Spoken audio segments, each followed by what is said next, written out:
Bonjour, nous sommes le samedi 29 mars 2025 et le sujet est OpenAI et en particulier ChatGPT et son nouveau générateur d'images en style Ghibli, Pixar ou Simpson qui trouve un grand succès auprès des utilisateurs. Nos GPU sont en train de fondre, OpenAI obligé de brider cette nouveauté sur ChatGPT. ChatGPT qui est sorti en novembre 2022, donc il y a plus de 2 ans, et le nombre d'utilisateurs fin 2024 était de 300 millions. La probabilité qu'il y ait 600 à 800 millions d'utilisateurs fin 2025 est très élevée. On en avait parlé il y a quelques mois. Le nouveau générateur d'images de ChatGPT suscite énormément d'intérêt de la part des utilisateurs, notamment sur les réseaux sociaux. OpenAI a décidé de décaler le lancement de la version gratuite. De combien de temps? Probablement quelques semaines voire quelques mois. N'oubliez pas de vous abonner pour plus de news sur le monde de la high-tech ainsi que les bons plans, également sur mon Twitter et en description sous toutes mes vidéos. Vous pouvez les retrouver dans mes playlists. Actuellement, c'est les ventes flash de printemps d'Amazon qui ont commencé ce mardi 25 mars et se termineront lundi 31 mars à 23h59. Chaque jour, il y a des publications sur les meilleurs bons plans de la high-tech par secteur. Les photos en style Ghibli, Pixar ou les Simpsons ont envahi la toile ces derniers jours et OpenAI est à l'origine de ce phénomène. L'entreprise a récemment doté son célèbre chatbot ChatGPT d'un nouveau générateur d'images particulièrement efficace. Tout le monde, ou presque, cherche à utiliser le remplaçant de DALL-E et OpenAI ne s'attendait visiblement pas à un tel succès.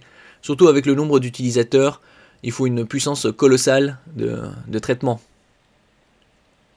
Face à la popularité de son nouveau générateur d'images, ChatGPT pose des limites.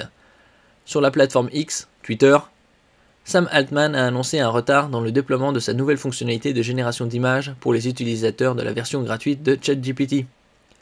Les images dans ChatGPT sont beaucoup plus populaires que ce que nous avions prévu, et nous avions déjà des attentes élevées, explique le directeur général d'OpenAI.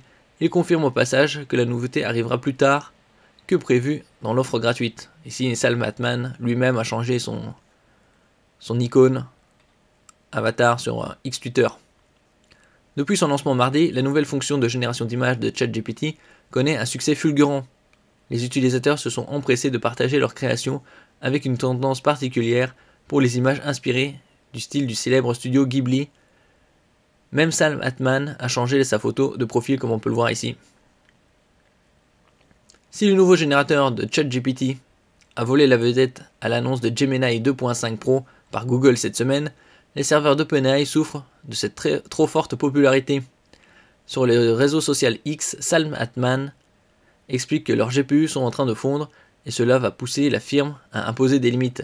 Nous allons temporairement introduire des limites de taux pendant que nous travaillons à le rendre plus efficace. Espérons que ce ne sera pas long. L'offre gratuite de ChatGPT obtiendra bientôt 3 générations par jour, précise le dirigeant. Bon, 3 générations par jour, ça va. Ouais, bien évidemment, tout dépend de l'utilisation. Pour une version gratuite, c'est top. OpenAI joue la montre et ne veut pas perdre d'argent. Comme je disais précédemment, 400 millions d'utilisateurs déjà en cette début d'année. Est-ce qu'il y aura 600 voire 800 millions en fin 2025?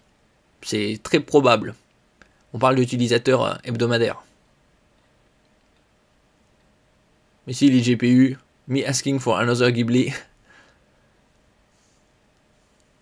Le nouveau générateur d'images de ChatGPT repose sur le modèle GPT-4o, une version améliorée qui utilise une approche auto-régressive. Pour créer des images étape par étape, elle se démarque de la technique de diffusion classique qui consiste à générer une image en une fois.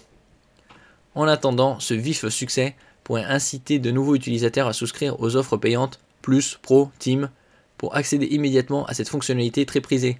D'un autre côté, c'est une bonne chose qu'ils ont des rentrées d'argent pour justement améliorer l'intelligence artificielle et aussi acheter davantage de GPU auprès de Nvidia. Toutefois, l'attractivité durable de ces formules dépendra également de la manière dont OpenAI gérera les limitations d'usage, y compris pour ses abonnés face à la demande soutenue. Merci pour votre écoute et à la prochaine.